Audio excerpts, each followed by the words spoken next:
It's certainly exciting. This time of the year is always a lot of fun, and fortunately for us, we've both at Indiana and the programs that have been on the pass have been in a lot of tournaments. So you kind of have an idea of what to expect, and it's exciting, but it's also to be expected, and that's what we work every day for.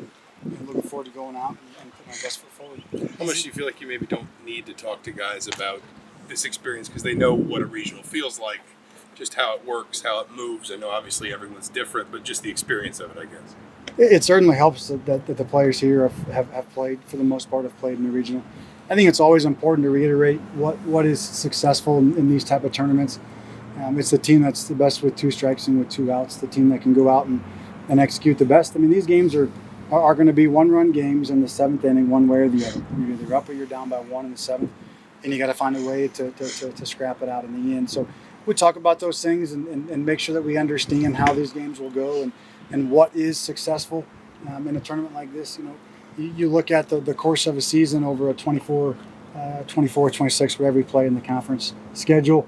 You can play a little bit different style, right? You're going to get somebody's Saturday and Sunday guy. You're going to get somebody's 3rd or 4th reliever. You're going to play against the teams that range the spectrum of the conference, and you can win games. Maybe not if you don't win a Friday, you can still go out and win a conference championship. And these games will be different. They'll be tight.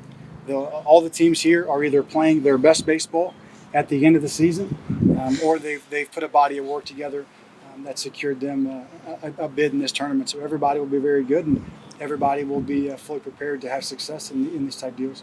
How do you sort of maybe diagnose what went wrong in Omaha? Was it maybe a matter of guys maybe trying to play a different style of game and trying to do little things different just based on what was needed elsewhere?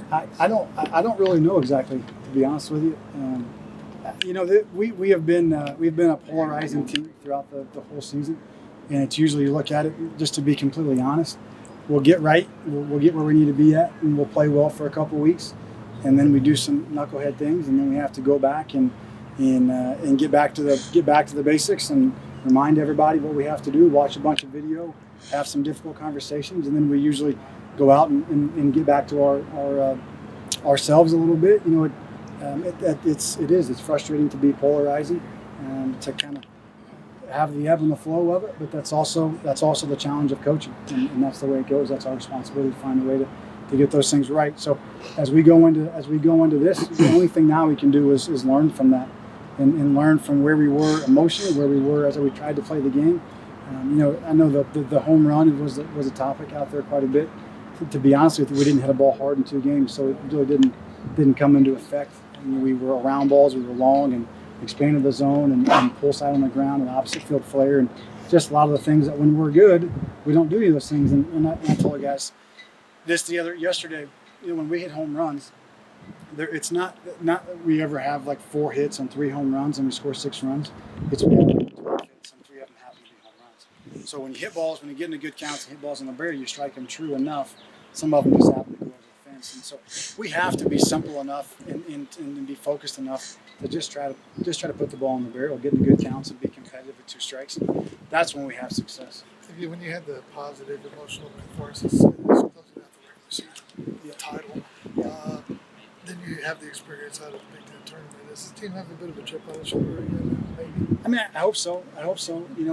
This is probably a bad analogy, but you have those last couple of weekends where you kind of smell blood in the water, and you're going to go hunt for it. And we have to get where we're like that every day. And the reality is we haven't been. We've fluctuated, and that part we have to work that out. We have to get rid of that, but. I think you're probably accurate with that, where it's back into where it's doing. And the life of this team is now in the balance every time you go out to play, and someone's trying to end your life. They're trying to end your season. They're trying to end your career, and we have to make sure that we play with that urgency again. Do you have any idea of kind of how you want the weekend rotation to unfold? A lot of it will depend on how what the breakdowns say of the matchups for our opponents. I guess if you're going to take one positive from our poor performance last weekend, is that now we really have the flexibility to do whatever we want with whoever we want and match up their splits, how they are against righties and lefties, how they are against sinkers and higher PM guys, and then match it up. You're going to have, Milto is going to be in the first couple of games certainly, and then everyone else kind of falls in behind that. You want to put Paulie in a position to be the most successful that he can be, whether it's the first game or the second game, and we'll kind of make a decision based on the numbers. What do you think of the Illinois State? How much have you had a chance to read? I haven't much yet. I know the coach there has done a terrific job. I mean, look at their production this year and the jump that they've made. So obviously they're going to be good. I know they can run as some athletes. They really hit. I know their Friday guy is a lefty. If you were to throw against us, has good numbers. Is more of a pitchability guy, which we've struggled with at times in the past. So we're going to have to go out and be good. But I know they're going to be really well coached because you don't go out and win. Missouri Valley is a terrific conference. Right? They put 3 or 4 teams in. I don't know that off the top of my head, but really good at conference, and they're going to be well prepared. And their coach has had a lot of success where he's been, and he obviously has with this team too. So they're going to be excellent. It's gratifying to know that it's easy driving distance for Indiana fans. Yeah, that will be exciting. Hopefully, we have a lot of IU fans down there cheering us and supporting us, and it's nice for the families to be able to go down and be a part of it.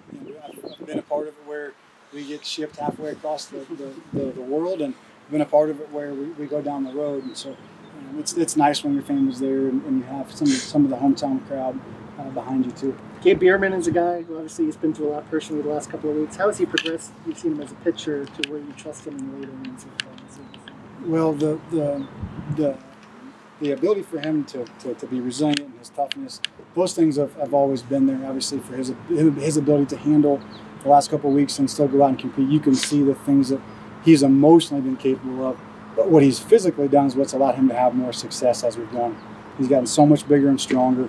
The variation of pitches, the forcing with the sinker, obviously the changeup now with the slider addition, all of those, the variation of pitches, but his strength and those things have allowed him to be really a go-to guy for us. And you've seen us, put him in the biggest situations. And you look at getting Braden Tucker back from injury. He's been excellent. He was good again today in practice.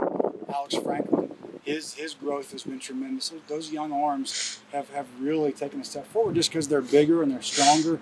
And their pitch variations, Coach Parker does a great job of being able to manipulate the ball and teach them different sequences and tunnels, and that allows them to have more success. So, I would expect to see those young guys play a prominent role out of our pen early, more so this weekend than probably at any time in the past.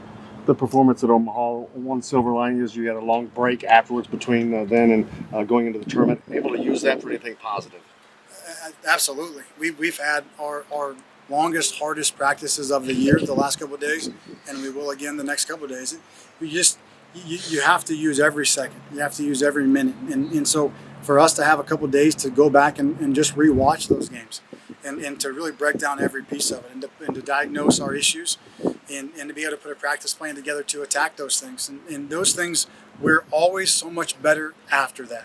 If you see us, we always play better when we're not necessarily because we're home, because we're at our home ballpark, when we're home because we can get in there and work and coach and put together specific plans. And the longer you're away from home, the harder that piece is to really help your team be prepared and to go out and have success. So we'll use this week, and it's right. Like I would have much rather gone out there and played well, as we all would have.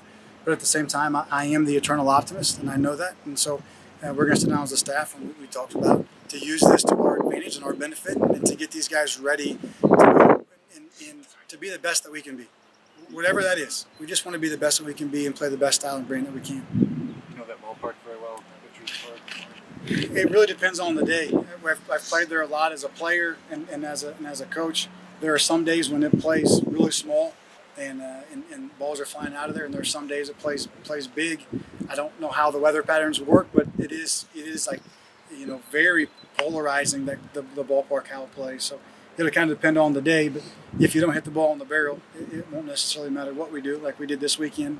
It wouldn't have mattered if we were playing in like a Little League field. It wouldn't have changed anything. So we'll have to go and play to the surroundings and find a way to have good at-bats.